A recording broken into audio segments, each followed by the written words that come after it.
Good afternoon, everybody. Thank you so much for joining us today. We're going to get started in just a minute. I just want to give folks another 30 seconds to a minute to join, and that will get started. Thank you.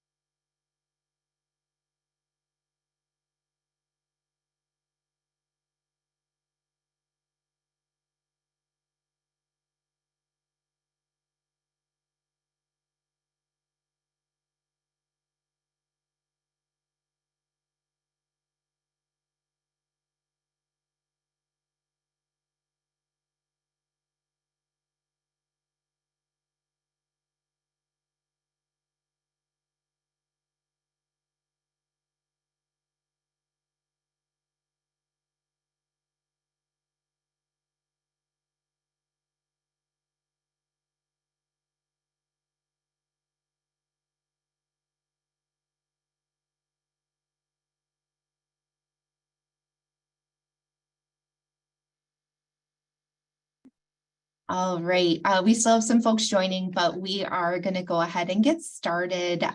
Welcome, everybody. Thank you for spending this next hour with us for spending habits and goal setting. So we are Parachute Credit Counseling. You may know us as Consumer Credit Counseling Service of Buffalo. We did go through a rebrand. Still the same company, same staff, same great services, just an updated name. My name is Lisa Frankenberger. I am the manager of counseling services here at Parachute. I've been with the agency for 17 years and definitely excited to have a good discussion today.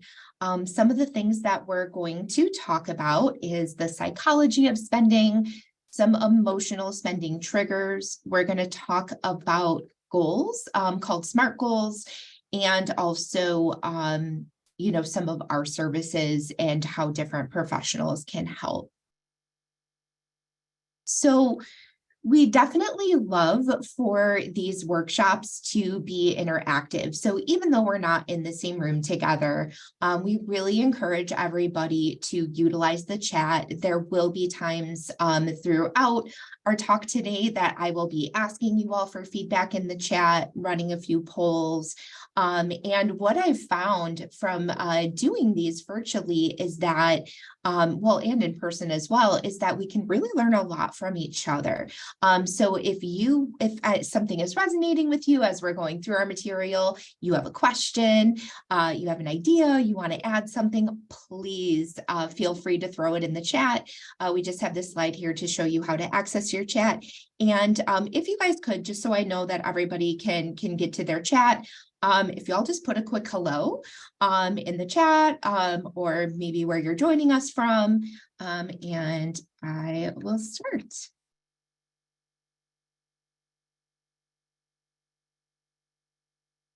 Oh, you guys beat me. Thank you. Oh, you guys are great. Thank you so much. All right. So before we get into sort of the meat of things today, we are going to just briefly talk a little bit about budgeting, because really when we're talking about goals and spending and saving and all of that, it does kind of all tie back to a budget, right? So a budget is really just a projection of the amount of money that's coming in and going out. But for some people, the word budgeting kind of has a negative connotation, to it. They think budgeting means sacrifice, or, it means really paring things down. Really, all your budget is a spending plan. And a plan, like any good plan, takes time, commitment, and effort to be successful, for sure. And why budgeting is so important, it's really the engine for achieving our financial goals. We all have things that we know we want to do in life, right? Like, if I were to, quickly ask you guys right now, what is a big goal for you financially? We'd see a lot of like, buy a car, buy a house, these different things. But if we think about it, if we don't have a plan in place, to make that happen, are we going to achieve it? Or is it going to take forever? Are we going to 6 months look back and be like, oh yeah, I didn't do anything about that yet. I've definitely lived that life. So I know, and so think about it, what other things in life require a plan to be successful?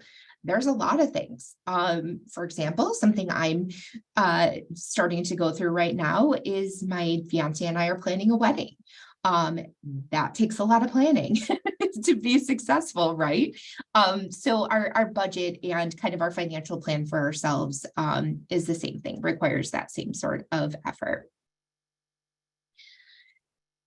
Really, the way that budgets, generally our budget can impact us is a lot of different ways. But it can go deep. It can affect our ability to find and sustain housing. It also can affect our physical and mental health. I think that we all kind of realize at this point in time how much stress can affect us. And one of the biggest stressors that is out there for many folks is money, our financial struggles or stresses. So, think about it. If we're stressed out, it affects our health. We might not interact with folks the way that we would if we were stress-free and, more happy. I mean, it can affect our employment, our relationships, and just the ability to have a high quality of life. Hi, Bijou. I can send out the slides to everybody that attended afterward. If you'd like, I can also send a recording of the presentation.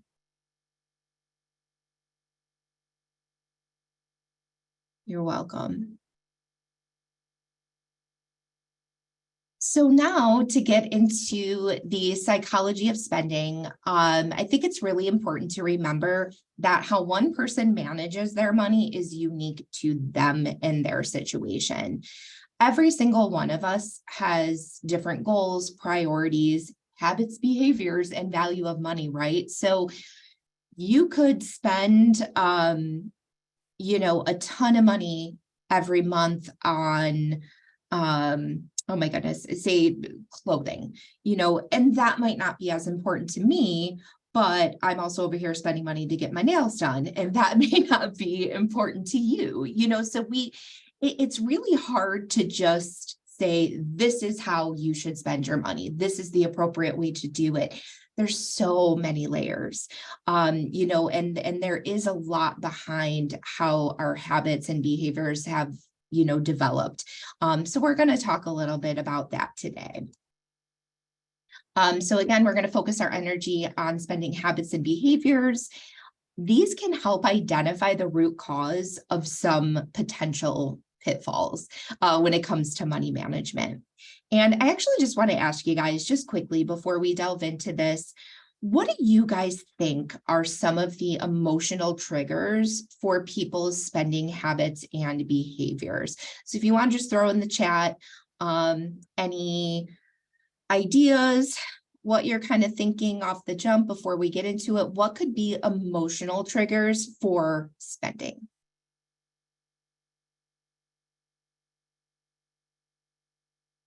Okay, you guys are getting stressed. Yes, absolutely. Going to the grocery store when hungry, 100%. It's always the worst idea, right?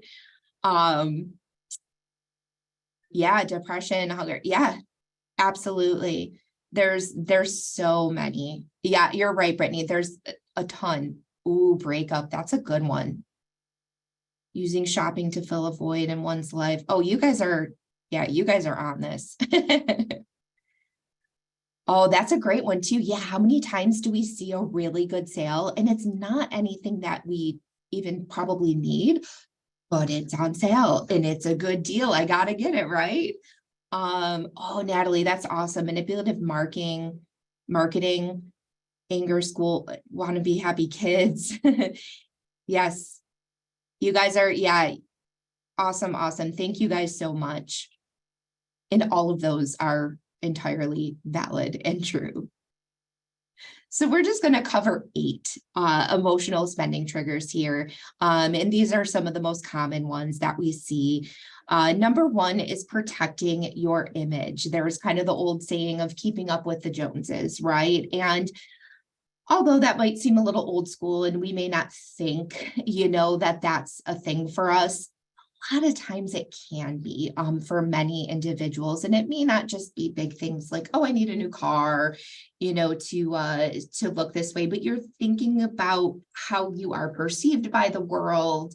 In some cases you're thinking, I sort of have to dress a certain way to present myself. I need to maybe it is the car, where I live. There's definitely, I think, something behind, just sort of protecting and cultivating the image of how we want to appear to the world. Spending at our income level, spending just because you can. The more money we make, typically the more money we spend.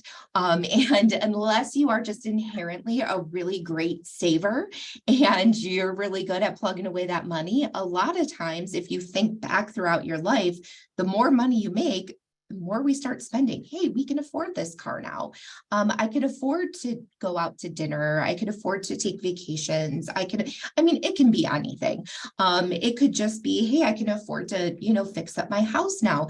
But we oftentimes, instead of like, as our pay increases, us deciding to save more, we oftentimes just start spending more.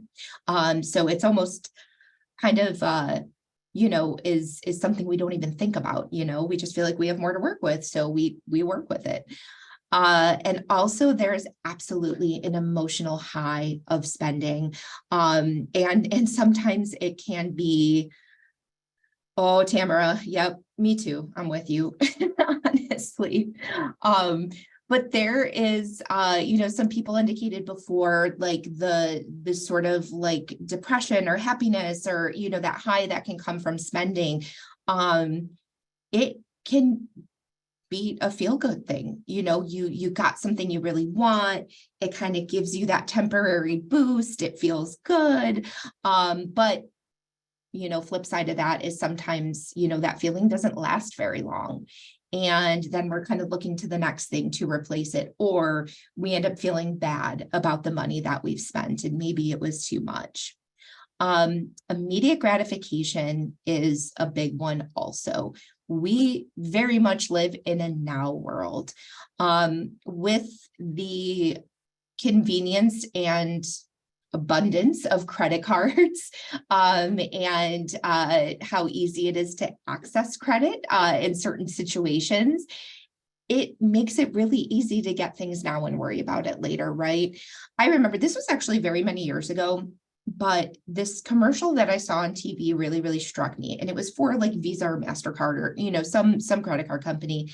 And it was like a big cafeteria, and people are grabbing their trays and getting in line, getting their food and whipping right to the checkout, swiping their card, and they're on their way. And everything was kind of moving in this beautiful dance. It was moving quickly.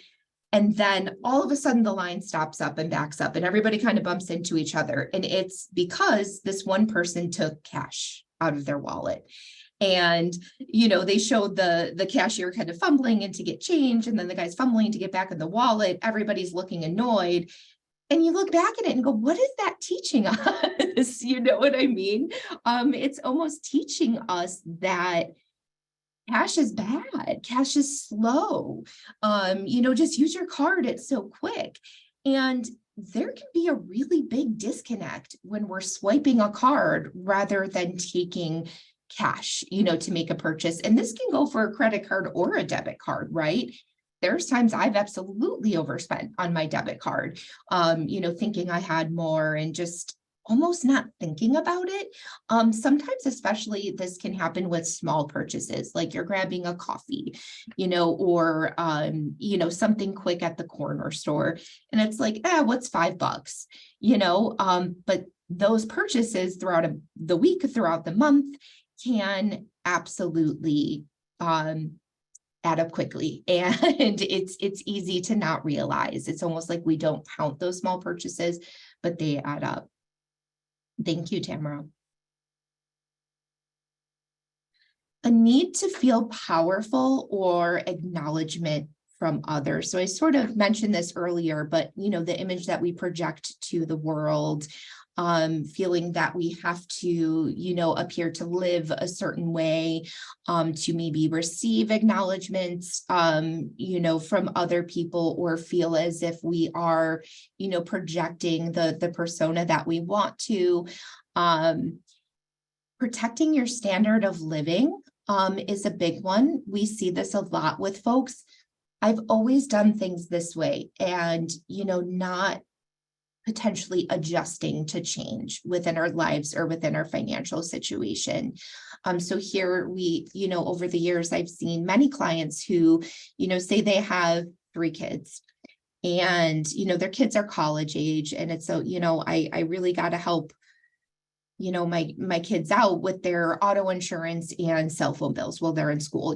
I did that for my first 2 kids. Well, now I lost my job. I'm taking a lower paying job. I don't really have the money, but I've always done that for my kids. I have to cover these bills. I did it for my other 2. There's no way I cannot do it for this child. Or not, again, if your financial situation changes and maybe every, holiday or birthday, you would go out and really indulge and spend a ton of money. It's like, I've always done this. I want to keep doing this. But sometimes when our situations change, those things become more difficult, or they may not even really hold the importance we feel they do. But habit, again, is a big thing, right? Overcoming past problems, avoiding repeating past experiences. So maybe you grew up and money was really tight, and you feel now you want to be able to provide your family more than was provided for you, or you feel like, I'm never going to be back in that place again, and feel like I don't have enough of this or enough of that. So I'm just going to make sure I always do these things. I never got to go on vacation as a kid. I'm going to make sure that my family goes on vacation.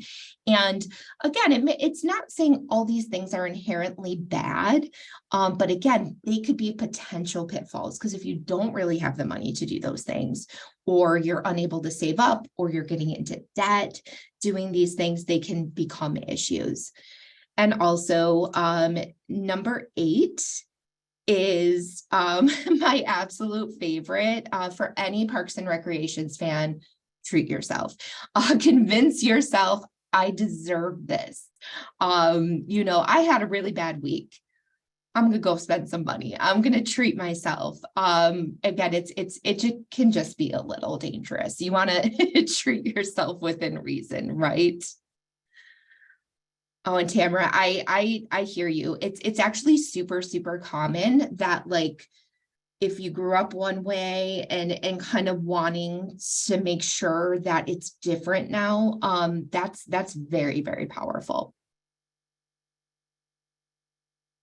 So when it comes to spending and managing your money, trying to identify what drives you, what kind of triggers you have, is really a good way to start the process of changing your behaviors and habits. We have to identify them first, right? So something we just want you to ask yourself, as we go through all of this, but for right now, which one of those triggers might be affecting my spending behaviors? And again, there's a million, right? So you guys gave a bunch of great examples earlier in the chat, but try to think about that for yourself. Are these any of these resonate with you and feel that you may want to try to work on, going forward? All right, we're going to launch a quick poll here. And this is an easy one. Just kind of getting the feel for where you guys are at.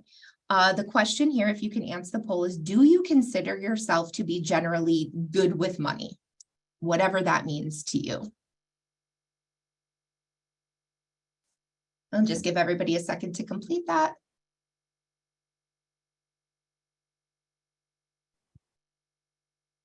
All right, we got mostly everybody that participated, so I will share the results.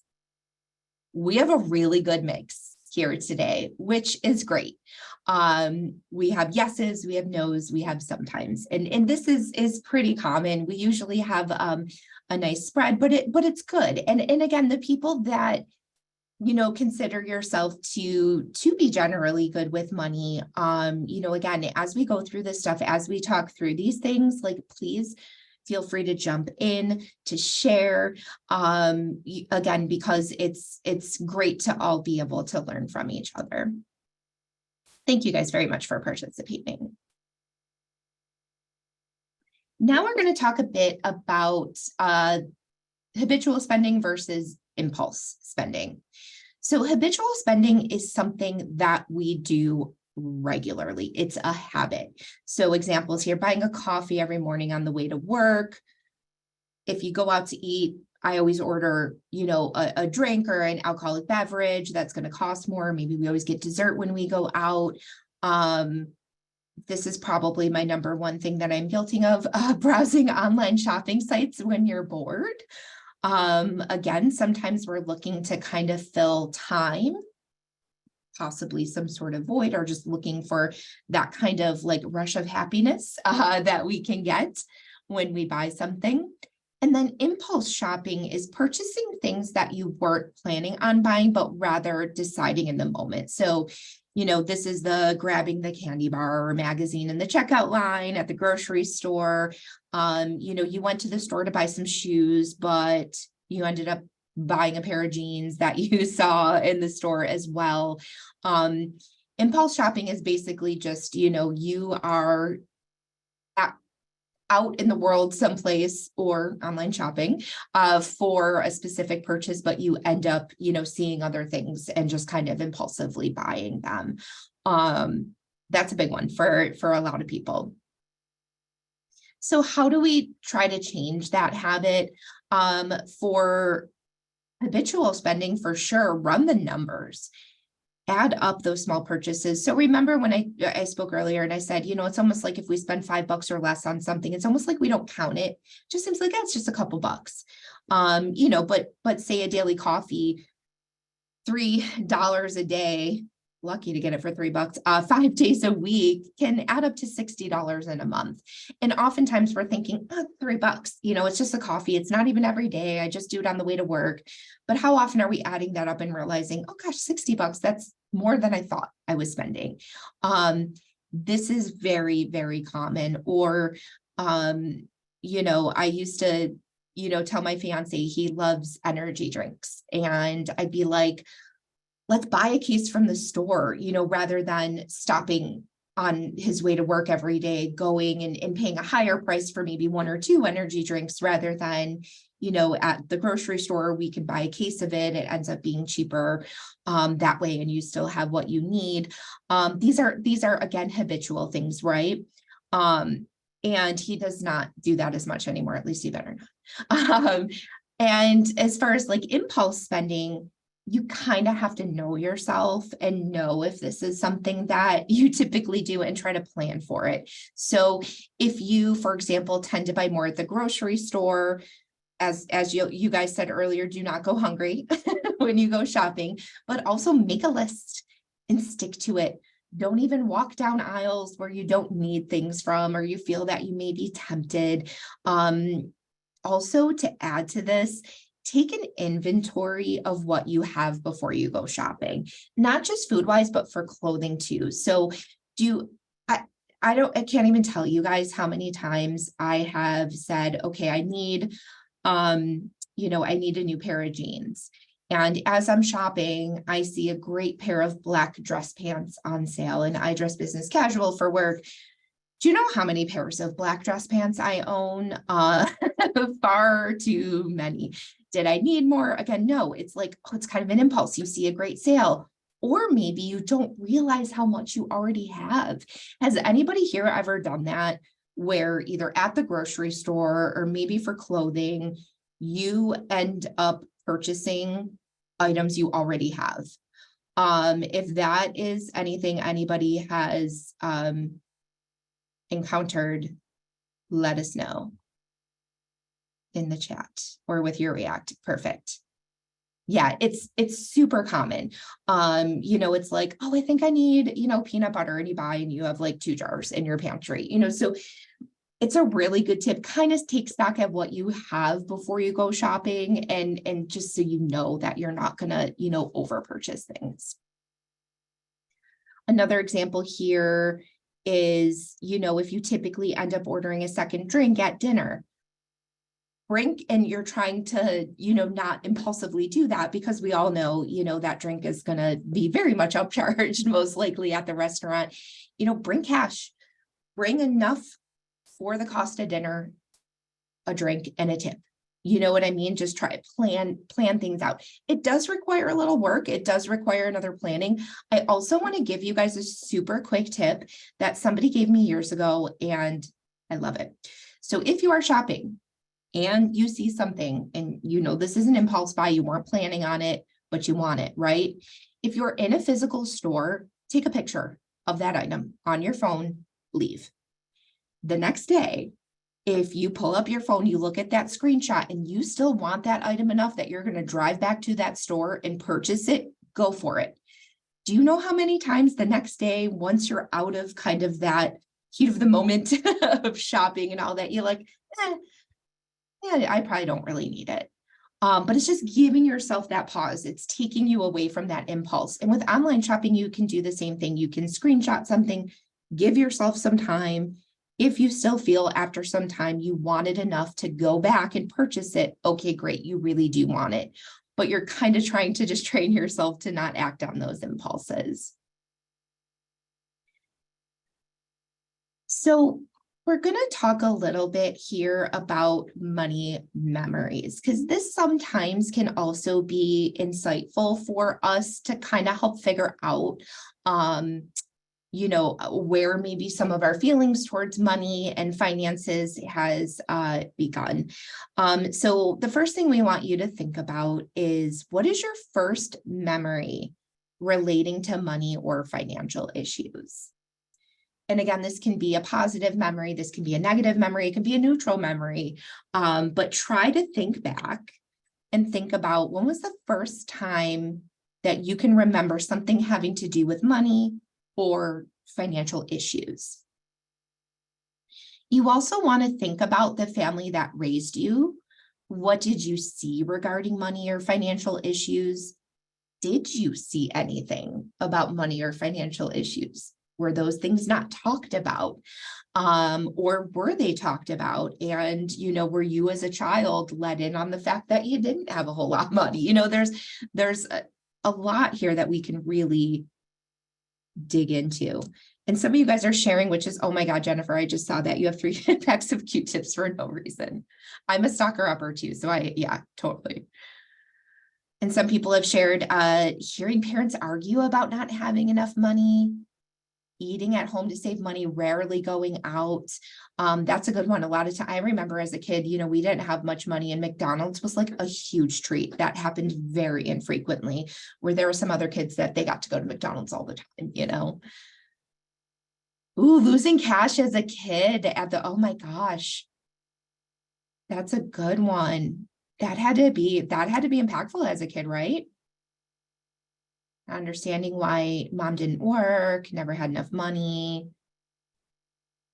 Oh my gosh, bringing a nickel to school every week to put in my first bank account. That's amazing. That's actually great that you had access to information about savings as a young person. Mom choosing not to buy one expensive item. That's great. The one thing that I always remember, and I use this as an example all the time because I think it's great, is again, we didn't have a ton of money. And I remember once I got to middle school age, I started caring all of a sudden about the brands on my clothing and the brands of shoes I had. And it wasn't good enough for me anymore to go to Hills. If you all remember Hills, it was a good place. And I wanted to go to the mall. I wanted brand names. And I remember that I think it's so genius now looking back at it. My mom really used that as a teaching opportunity for me. And she said, okay, this is the money that I have saved for your school clothes. And let's say, I don't remember the exact amount, but let's say it's $200. We can go to the mall, but once that $200 is gone, it's gone, and things are more expensive there. But it's your clothes. This is your school clothes money. I'll let you do what you want with it. So we go to the mall, and I purchased about 4 things, and the money was gone.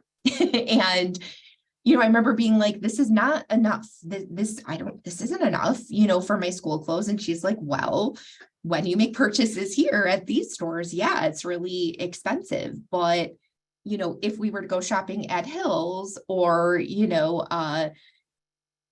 Ames, Kmart, whatever was around at the time, we can get a lot more, for less money. So, you make your money go farther. And she left it up to me.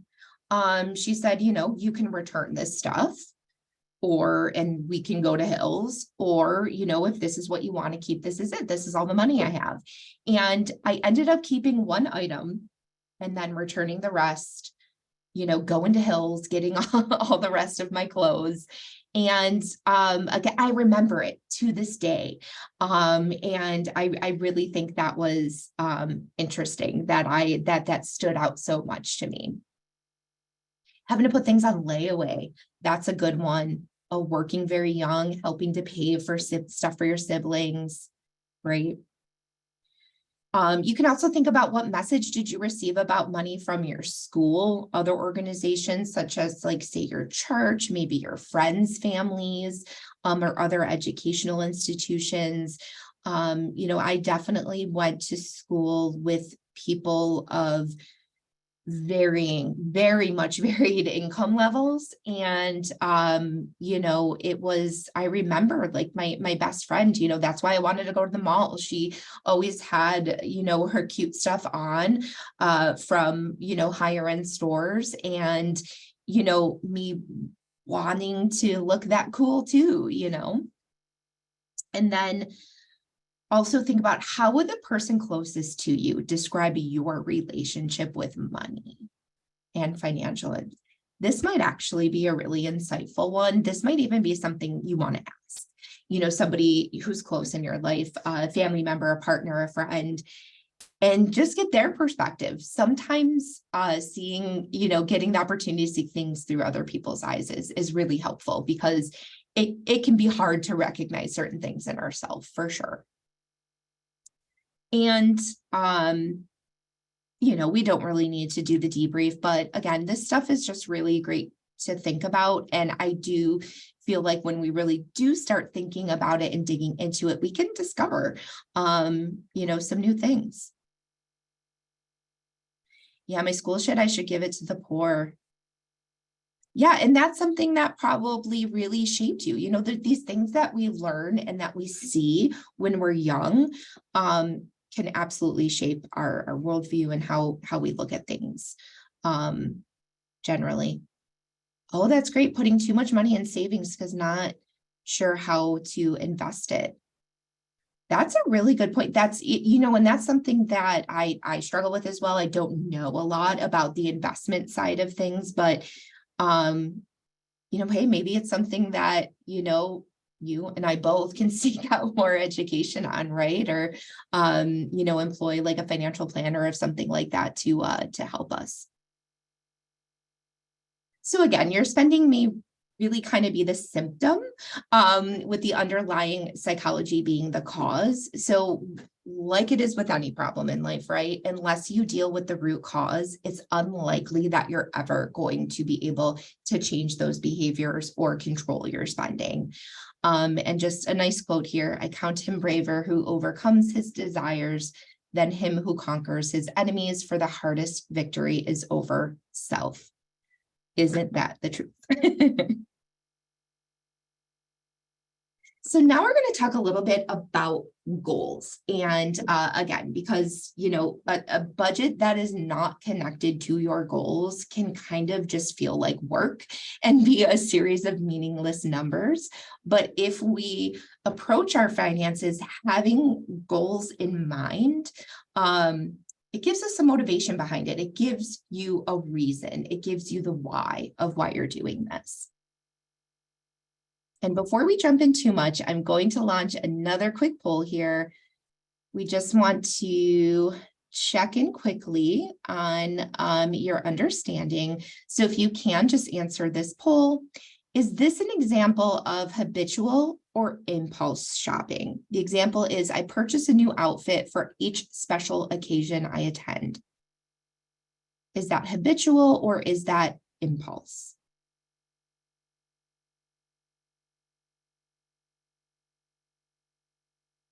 All right, got mostly everybody responding. You guys rocked it, 100%. That is habitual. Good job, guys.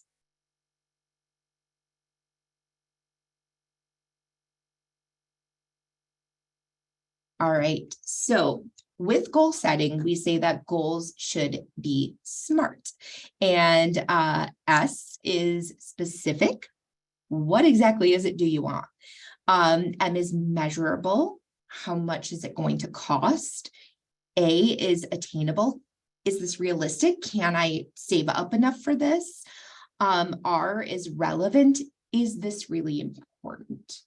And then T is time-based. When do you want it by?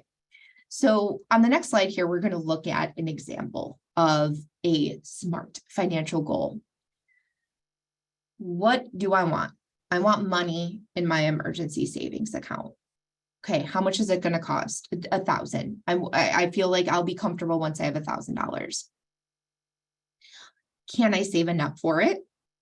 Yes, I can swing $38 every 2 weeks when I get paid. Is it important? Yeah, because I don't have any savings currently. It's definitely important. And when do I want to buy? 1 year from now. So that time frame is where we say, okay, if I want to have $1,000 in my savings account and I want it within a year, I'm going to do the math and figure out how much I need to save each check. So for this, if the person gets paid biweekly, you divide that $1,000 by your pay periods, and that's where you get how much you need to save each week to reach that goal. And you see how when we actually break it down step by step, it makes it so much more achievable.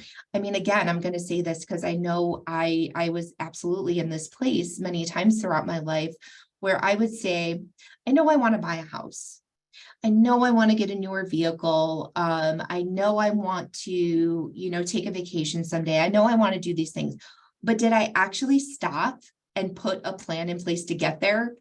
No, I would, randomly throw a little bit of money in my savings account here and there, but you're not actually getting anywhere. You're not actually making progress, and that can be defeating as well. So when you make things really specific, and attainable, and measurable, and all of these things, it makes a difference. So when I was saving up for a house, again, I was sort of just not really having a solid plan. I did the math. I figured it out. I go, okay, I'm going to give myself 2 years and I want to save up, X amount of dollars in that 2 years. So I have a down payment for a house.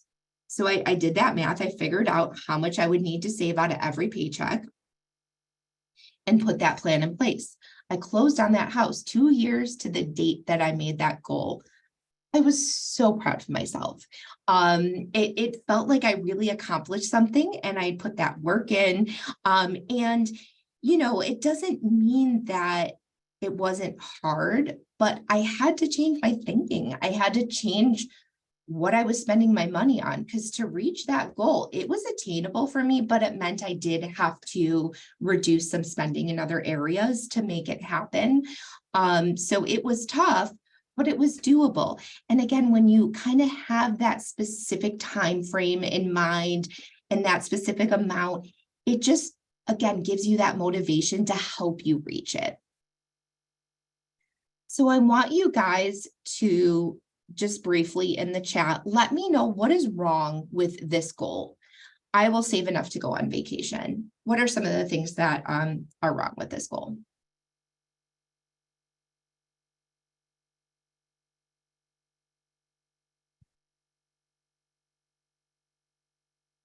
Yeah, exactly, guys. How much is enough?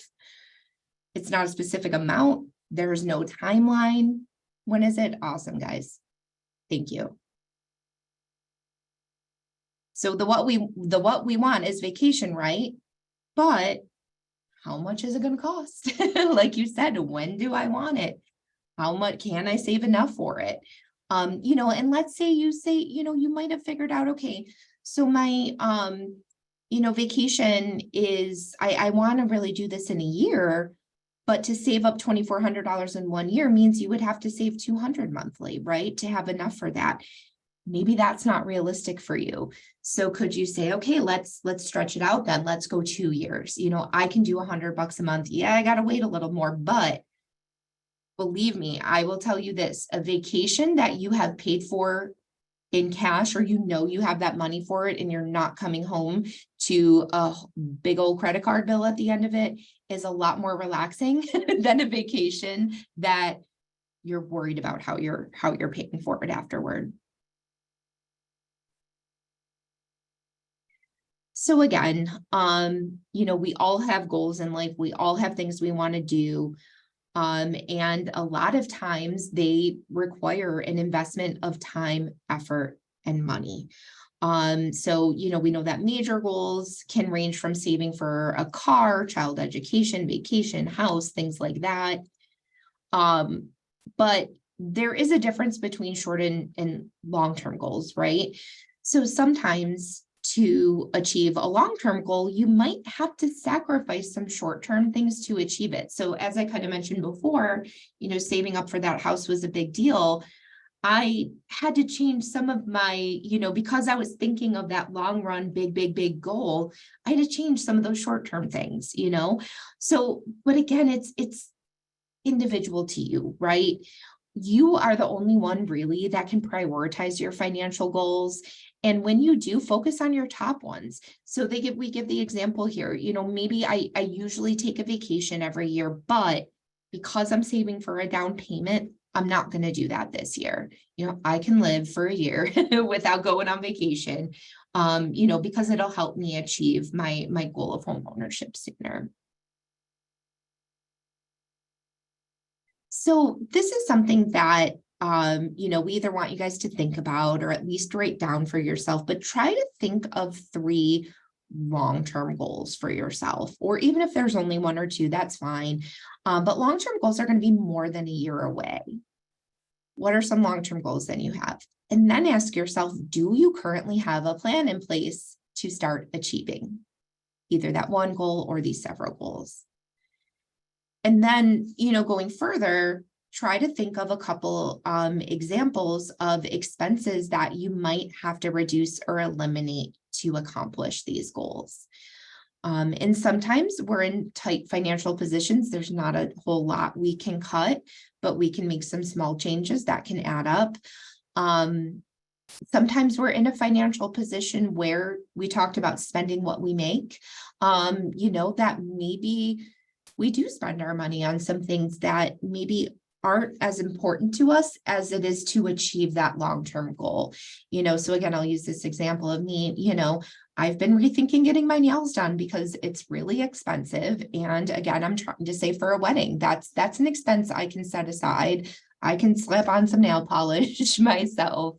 If it means that, hey, I'm going to save, $60 a month or whatever it is, that I can put in a savings account rather than spending it on my nails. So again, we want you to think about these things for yourself, or even write them down.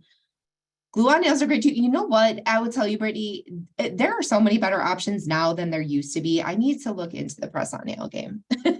I do. Oh, thank you, Jennifer. Thank you. We've been engaged forever. It's about time. We got to just do it.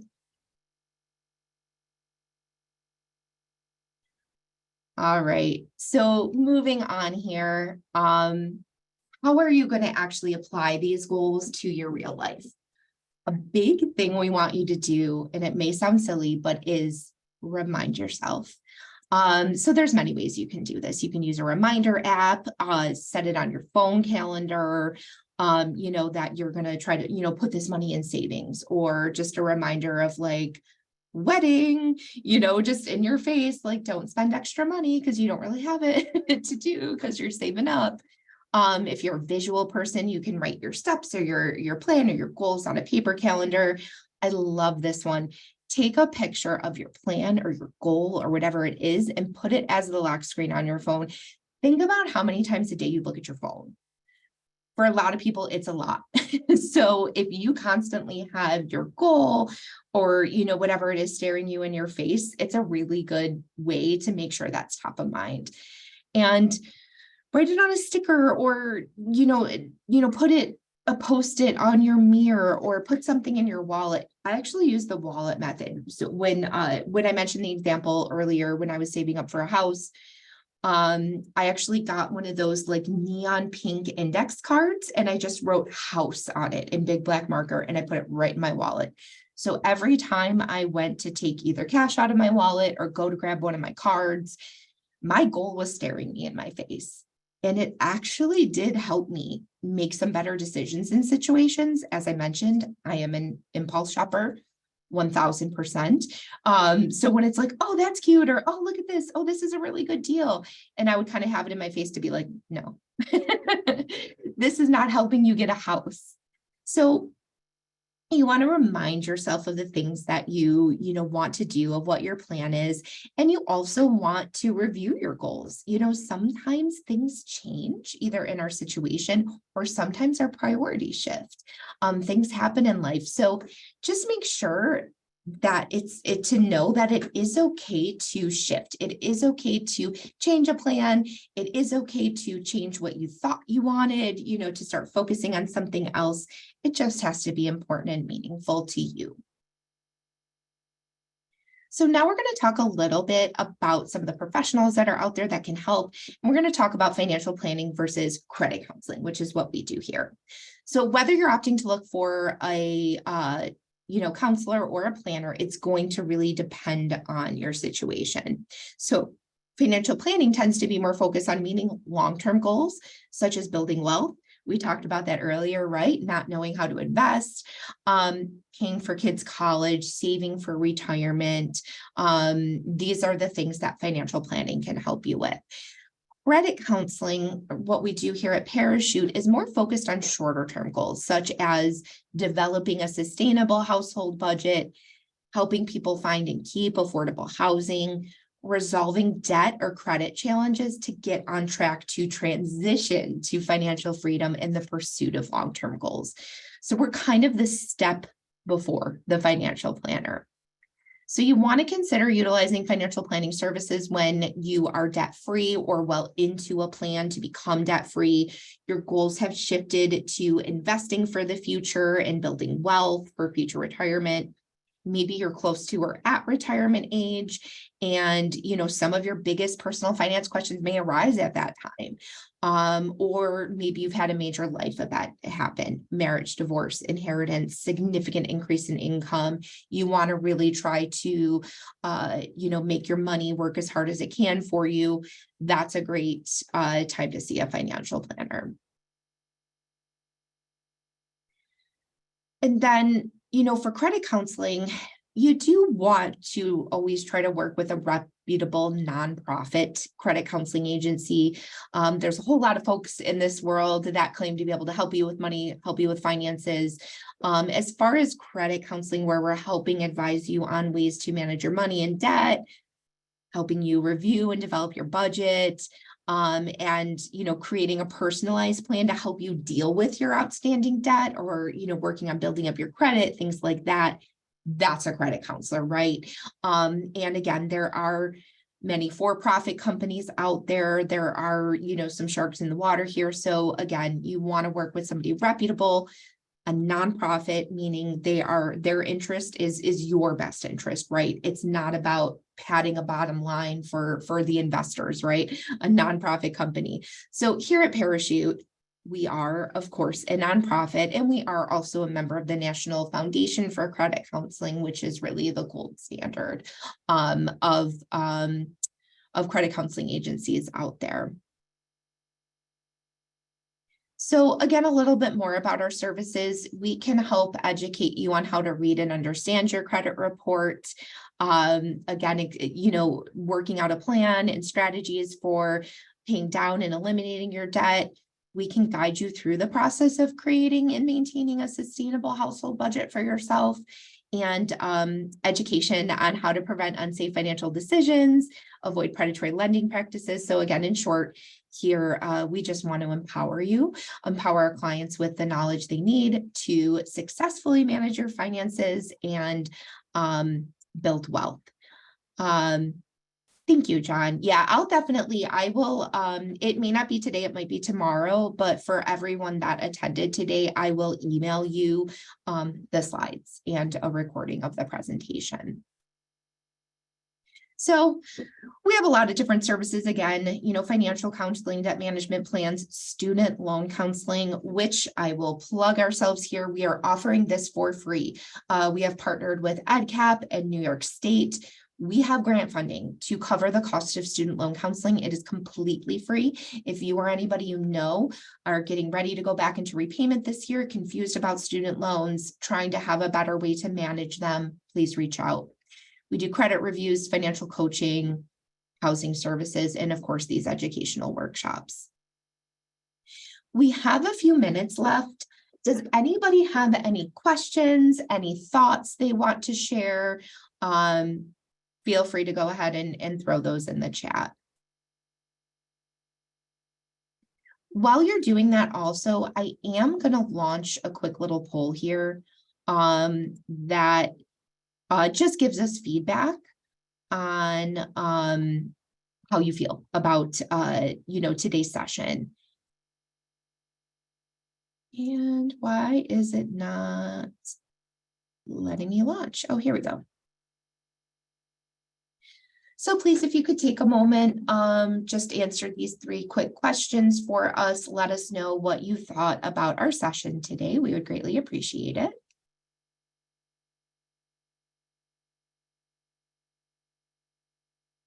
And again, any questions or thoughts, you can go ahead and throw them in chat.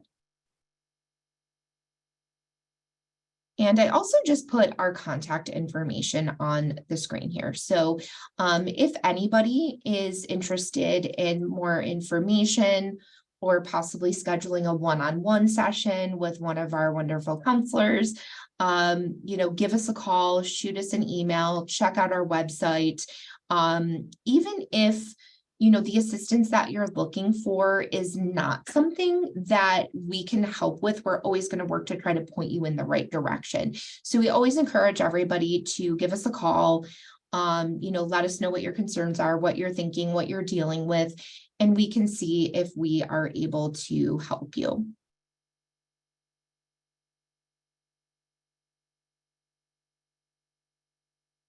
All right, and thank you to everybody who wrapped up the poll. Can I put that info into chat? Yes, I can. Here's our number.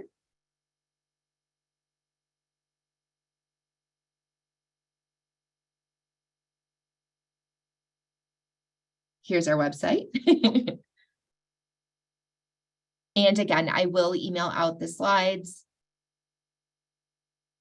And I will give you back your last 5 minutes or so. Again, my name is Lisa. Thank you very much, all of you, for joining today, for being so interactive, for being willing to share your thoughts.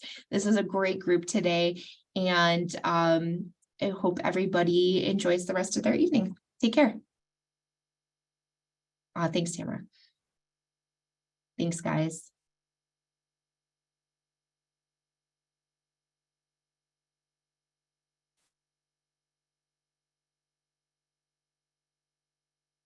Yeah, Buju, give us a call anytime.